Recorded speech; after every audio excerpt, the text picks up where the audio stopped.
Assalamualaikum warahmatullahi wabarakatuh.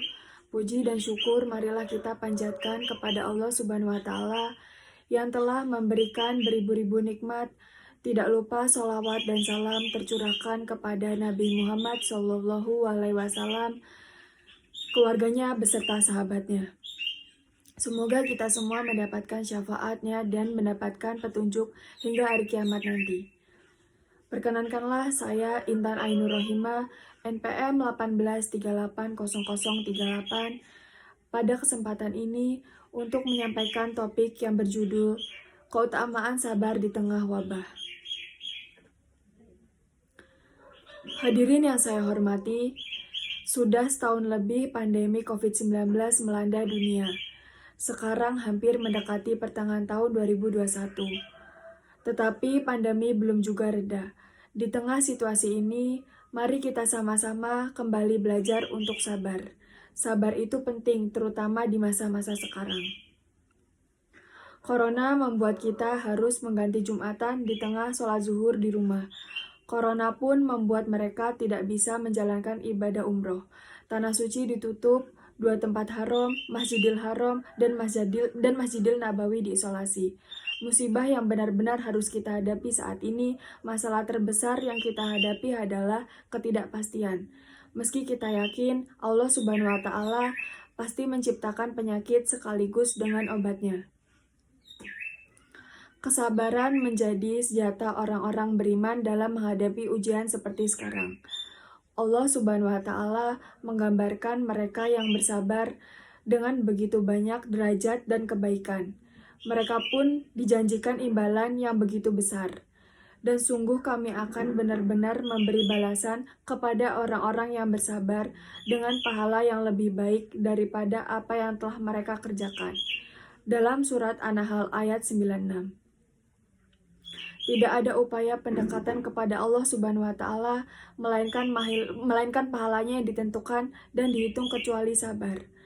Allah menjanjikan sesungguhnya Allah bersama orang-orang yang sabar dalam Al-Quran Al-Baqarah ayat 153. Sabar adalah sebuah ungkapan mengenai teguhnya motivasi agama dalam menghadapi motivasi hawa nafsu. Faktor agama ini merupakan segala yang menghantar manusia pada petunjuknya. Faktor tersebut yakni marhat kepada Allah dan Rasul-Nya, pun mahrifat mengenai berbagai kemaslahatan yang berhubungan dengan akibat-akibat perbuatan. Itulah sifat pembeda manusia dan binatang dalam memutus syahwat. Setiap hamba perlu bersabar dalam segala hal yang menimpanya, baik sesuai dengan keinginan maupun tidak. Ketika dia mendapatkan sesuatu seperti kesehatan, keselamatan, harta, kedudukan, keluarga, hingga pengikut, dia harus bersabar. Jika dia tidak menahan diri untuk tidak lepas liar hawa nafsunya dan tenggelam pada maksiat. Tidak heran jika Allah Subhanahu wa Ta'ala mengingatkan hamba-hambanya terhadap berbagai ujian tersebut.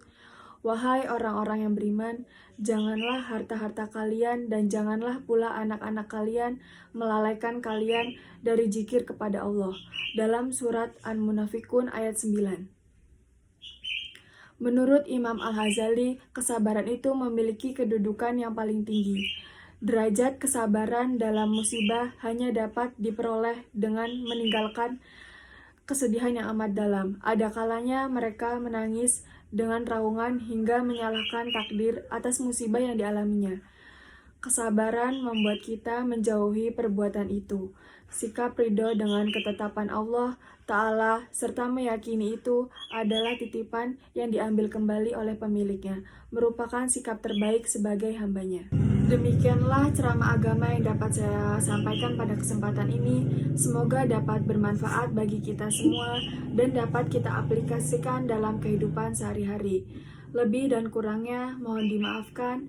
Yang benar datangnya dari Allah Subhanahu wa Ta'ala yang maha benar, dan yang salah, hilaf, atau keliru itu datangnya dari saya pribadi sebagai manusia biasa yang tidak pernah luput dari salah, hilaf, dan dosa. Akhirul kalam, wabillahi taufiq wal hidayah. Wassalamualaikum warahmatullahi wabarakatuh.